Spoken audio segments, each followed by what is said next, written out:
Ini merupakan penentuan siapakah yang layak untuk acara akhir yang bakal dinobatkan sebagai Raja Sungai. Jadi kita ke adan pelepasan bersama dengan DJ Yus, pengulas kita. Esok.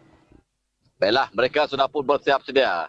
Adakah penonton-penonton berada di tebingan Sungai Kerian dan juga penonton di page YB Muhammad Biduri bersiap sedia. Dan ini dia baru saja dilepaskan bagi acara saringan yang terakhir perebutan slot ke Raja Sungai untuk Sakai 30 saringan C ini. Namun masih lagi berada di kelompok yang agak besar, belum dapat kita tentukan keputusannya. Sama-sama kita tunggu nanti apabila berada di Tanjung Pagan. Itulah perubahan kedudukan apabila mereka menukar haluan ke sebelah kiri menuju ke Tanjung Kalimah. Kalau kita perhatikan yang menjurus terus maju di hadapan ada dua buah perahu, iaitu perahu yang menggunakan plat nombor 10 Putra Toda dan juga perahu menggunakan plat nombor 45 Landas Azam Kasih yang urusan 1 yang memberikan tenaga yang hebat. Mereka yang berada di hadapan ketiga ini diikuti rapat oleh berapa buah perahu, ada dua buah perahu, tiga buah perahu sebenarnya yang cuba untuk menukar kedudukan, namun tidak diberikan oleh kedua buah perahu yang berada di depan, yaitu Putra Toda menggunakan plat nombor 10 dan juga perahu 45 Landas Azam Kasih yang urusan 1 yang memberikan saingan yang cukup hebat. Namun apa yang dapat kami kongsikan ketika ini, di mana perahu yang menggunakan plat nombor 45 Landas Azam Kasih yang urusan 1 sedikit di hadapan, meninggalkan perahu Putra Toda yang menggunakan plat nombor 10 kini berada di kedudukan yang kedua. Ikuti rapat oleh 41, yaitu Burung Garuda berada di kedudukan yang ketiga. Manakala perahu yang menggunakan plat nombor 31 Lanun di Naracut ada mampu berada di kedudukan yang keempat. Namun belum dapat kita pastikan memandangkan jarak yang masih jauh untuk mereka menuju keadaan peramat. Adakah perubahan kedudukan berlaku ataupun keajaiban berlaku? Inilah kemeriahan Regatta Kelakar 2025. Baru saja tiba di salah satu selekoh yang pertama, yaitu di Tanjung Pagan ini. Masing-masing mereka akan menukar haluan ke sebelah kiri untuk mereka menuju ke Tanjung Kalimah. Disitulah saksi perubahan kedudukan akan berlaku. Namun masih lagi mengekalkan kedudukan ketiga ini. Betul-betul mereka berada di tengah-tengah Sungai Kerian ini, di mana 45 Landas Azam Kasih yang urusan 1 masih lagi mengekalkan kedudukan pertama. Ia kori rapat oleh Putra Toda yang menggunakan plat nombor 10 dan begitu juga di belakangnya yang menggunakan plat nombor 41 yaitu Burung Garuda berada di kedudukan yang ketiga, diikuti dengan perahu 31 Lanun di Naracut berada di kedudukan yang keempat. Pastinya adakah mereka ini akan menukar mengarahkan lebih jauh lagi proses menuju keadaan penampungan. Sama-sama kita saksi selepas ini yang jarak lebih kurang 200 meter saja lagi untuk mereka tiba di Tanjung Kalimah. Di mana inilah Tanjung yang kedua yang harus mereka tempuh untuk mereka mengubah kedudukan. Adakah mereka mampu mengubah kedudukan ataupun kekal dengan kedudukan masing-masing? Inilah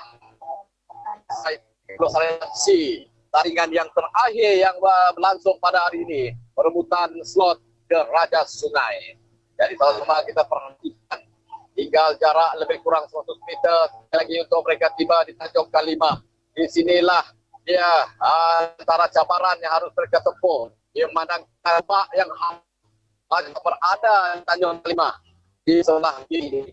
Jadi sama-sama kita mereka ini.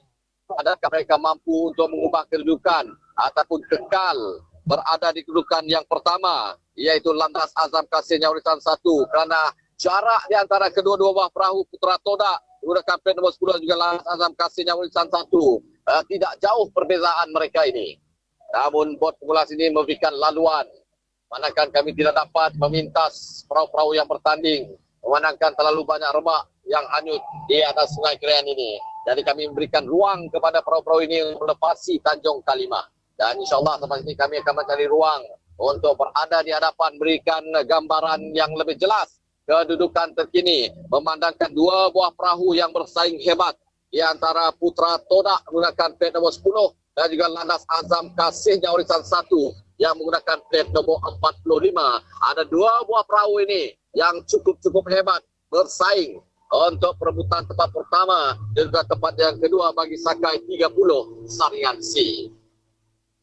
Kalau kita perhatikan daripada jauh, masih lagi dua buah perahu ini memberikan saingan yang cukup hebat. Baru saja kesemua perahu-perahu ini melepasi Tanjung Kalimah.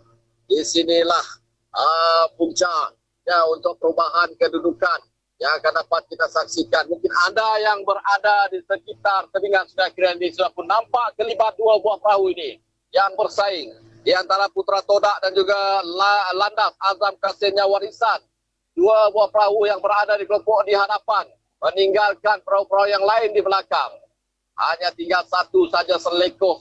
Disitulah akan berlaku acara pecut yang terakhir bagi menamatkan acara Sakai 30 saringan C dan meletakkan diri mereka berada di perebutan Raja Sungai yang akan berlangsung pada esok hari. Ayo kita laungkan laungan yang terakhir untuk hari ini. Untuk kategori yang terakhir, kategori terbuka lelaki Sakai 30 saringan C ini. Sama-sama kita berikan sokongan kepada anda yang tengah menyaksikan secara langsung di page YB Muhammad Binturi. Pastinya teriakan yang anda berikan kepada dua buah perahu yang berada di hadapan. Sedikit saja lagi mereka akan tiba di selekoh yang terakhir, yaitu selekoh yang menjadi tujuan bagi acara yang akan berlangsung untuk perebutan tempat pertama di tempat yang kedua.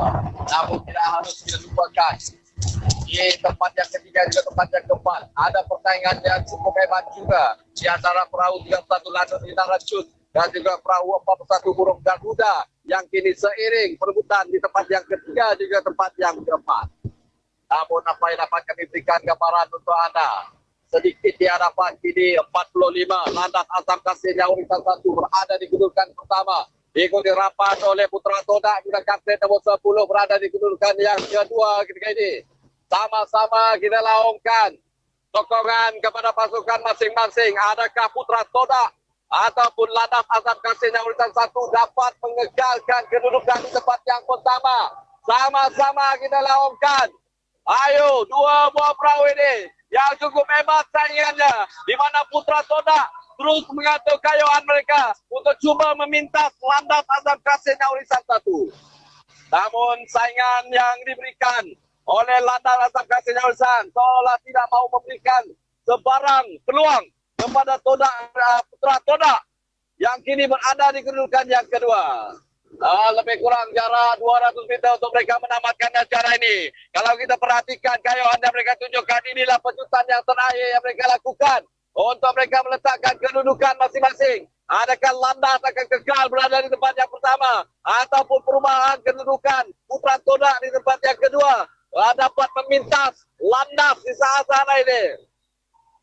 Ayo kita lakukan kedua-dua buah perahu di hadapan. Cuba untuk mengorak kayuhan mereka dengan agak pantas untuk memastikan mereka berjaya memintas. Sedikit membezakan, satu plate saja membezakan kedua-dua buah perahu ini. Namun Landas Azam Kasihnya Warisan 1 kekal berada di kedudukan pertama, diikuti oleh Putra Todak yang menggunakan plate nomor 10 di tempat yang kedua. Manakala perebutan tempat ketiga juga keempat harus kita perhatikan ada 3 buah perahu yang sedang bersaing ketika ini. Di antara 49 yaitu Landas Azam Kasihnya Warisan, 41 yaitu Burung Garuda juga Landun Bintang Racun. Jadi ini memastikan keputusan tidak rasmi di mana di tempat yang ketiga 49 Landas Azam Kasihnya Warisan 2 berada di kedudukan yang ketiga. Dan untuk keputusan rasmi bagi acara yang terakhir ataupun saringan yang terakhir ini Sakai 30 saringan C, kita serahkan kembali kepada rakan kita di Grand Stand Zaini Bujang dan juga Mada. Silakan.